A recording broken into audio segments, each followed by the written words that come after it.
నమస్తే, welcome to E6 TV. Kaleshwaram commission ఎదుట మాజీ మంత్రి హరీష్ రావు విచారణ ముగిసింది. దాదాపు 40 నిమిషాల పాటు ఆయన్ని పీసీ ఘోష్ ప్రశ్నించారు. ప్రాజెక్టు డిజైనింగ్ కారణాలను హరీష్ రావు వివరించారు. జస్టిస్ విచారణకు ముందుగా వాస్తవాలు చెబుతానని దైవసాక్షిగా మాజీ మంత్రి ప్రమాణం చేశారు. హరీష్ రావును ఓపెన్ కోర్టులో పీసీ ఘోష్ కమిషన్ విచారించింది.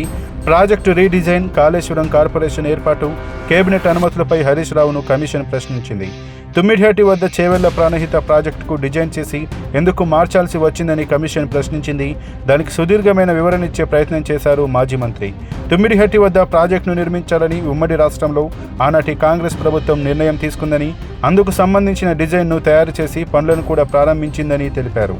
అయితే పనులను ప్రారంభించిన సమయంలో ఆనాడు మహారాష్ట్రలో ఉన్న కాంగ్రెస్ ప్రభుత్వం అభ్యంతరాలు చెప్పిందని, ఆ సమయంలో మహారాష్ట్రలోనూ తెలంగాణలోనూ సెంట్రల్లో కూడా కాంగ్రెస్ సర్కారే ఉందన్నారు. కానీ అంతర్రాష్ట్ర ఒప్పందాలు కుదుర్చుకోవడంలో ఆనాటి కాంగ్రెస్ ప్రభుత్వం పూర్తిగా విఫలమైందని తెలిపారు.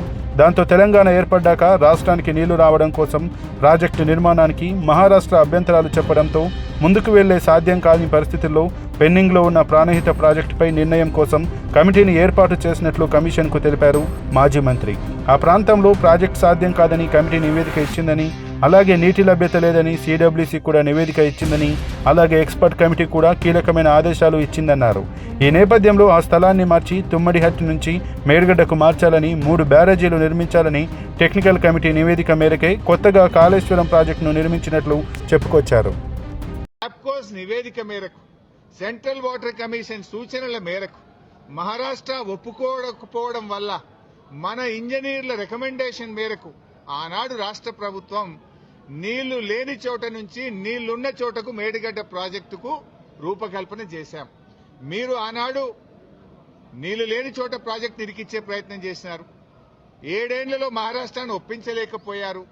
అక్కడ వైల్డ్ లైఫ్ ప్రాజెక్టు కూడా ఉంది. చాప్రాల్ అనే వైల్డ్ లైఫ్ ప్రాజెక్టు కూడా తమ్మిడిహెట్టి దగ్గర ఉంది. వైల్డ్ లైఫ్ ప్రాజెక్టుకు అనుమతి రావాలంటే 10 ఏళ్లు అవుతుంది. మరి పోరాటాల నుంచి నీళ్ల కోసం ఉద్యమించిన తెలంగాణ ప్రభుత్వం నీళ్ల కోసం మేము వ్యాప్కోస్ యొక్క ఆలోచన మేరకు, సూచనల మేరకు నీళ్లు లేని చోట మీరు ప్రాజెక్టు ప్రతిపాదిస్తే నీళ్లు ఉన్న చోటికి మార్చడం జరిగింది. ఎందుకు మార్చామనేది documents, evidences, meeting minutes, central water commission లెటర్లు, మహారాష్ట్ర ముఖ్యమంత్రి రాసిన లెటరు అన్నింటినీ కూడా కమిషన్ కు పూర్తి ఆధారాలతో సహా సమర్పించడం జరిగింది. ఎందుకు మార్చవలసి వచ్చిందో సవివరంగా చెప్పేటువంటి ప్రయత్నం మేము చేయడం జరిగింది.